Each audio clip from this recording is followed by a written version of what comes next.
प्राण प्रतिष्ठा एक प्रक्रिया है, एक जीवंत प्रक्रिया है। ये ऐसा ही है जैसे अगर आप मिट्टी को भोजन में बदल दें तो हम उसे कृषि कहते हैं। आप भोजन को मांस और हड्डी में बदल दें तो हम उसे पाचन या एकीकरण कहते हैं। अगर आप मांस को मिट्टी में बदल दें तो हम इसे अंतिम संस्कार कहते हैं। या अगर आप इस मांस को, यहां तक कि पत्थर या खाली स्पेस को एक दिव्य संभावना में बदल सकें तो उसे प्राण प्रतिष्ठा कहा जाता है।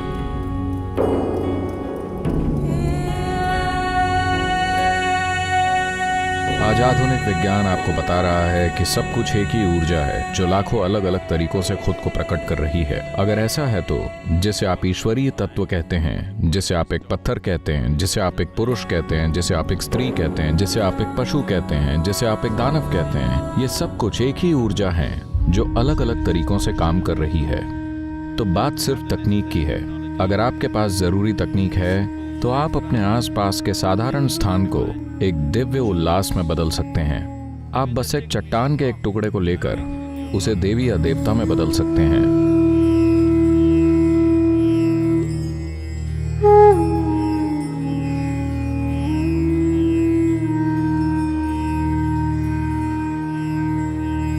तो ये है प्राण प्रतिष्ठा की तकनीक।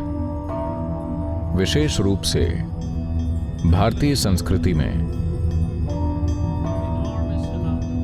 जीवन के इस आयाम के बारे में बहुत ढेर सारा ज्ञान कायम रखा गया है और इसे सबसे महत्वपूर्ण माना गया, क्योंकि चाहे आप कुछ भी खाएं, आप कैसे भी हों, चाहे कितना भी जिएं, लेकिन आपके जीवन में एक पल आएगा जब आपको ये जरूरत महसूस होगी कि आप सृष्टि के स्रोत के संपर्क में आना चाहते हैं। और अगर ऐसी संभावना पूरी धरती पर नहीं बनाई गई, अगर ये संभावना हर इच्छुक इंसान के लिए उपलब्ध नहीं हुई, तो वो समाज इंसान को सच्ची खुशहाली देने में असफल रहेगा। क्योंकि आप किस तरह के घर में रहते हैं ये महत्वपूर्ण नहीं है। आपका घर चाहे 10,000 स्क्वायर फुट का हो या सिर्फ 1,000 स्क्वायर फुट का, इससे आपके जीवन में कोई खास फर्क नहीं पड़ने वाला। पर अगर आप एक प्राण प्रतिष्ठित स्थान के आसपास हैं तो उससे आपके जीवन में जबरदस्त फर्क आएगा। इसीलिए हम ये संभावना सामने लाना चाहते हैं, क्योंकि ये मेरा सपना है एक दिन पूरी दुनिया को, मानवता को प्राण प्रतिष्ठित स्थानों में रहना चाहिए।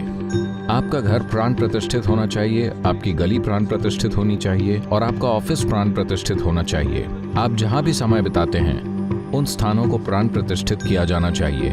इसमें एक तरह की सुंदरता है। आपके विकास को डार्विन के पैमाने पर अटके पड़े रहने की जरूरत नहीं है। अगर आप एक प्राण प्रतिष्ठित स्थान में रहते हैं तो आप छलांग लगाकर आगे बढ़ सकते हैं।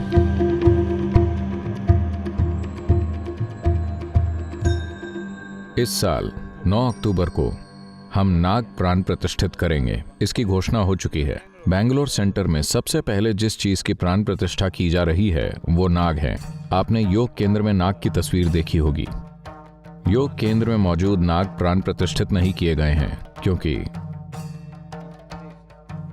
उन्हें ज्योमेट्री के हिसाब से ऐसी जगह पर रखा गया है कि इनके ठीक पीछे 3 ठोस पारे के लिंग हैं और ध्यान लिंग भी है। वो इन सभी के साथ एक सीध में है, तो वो अपने आप विकसित होगा।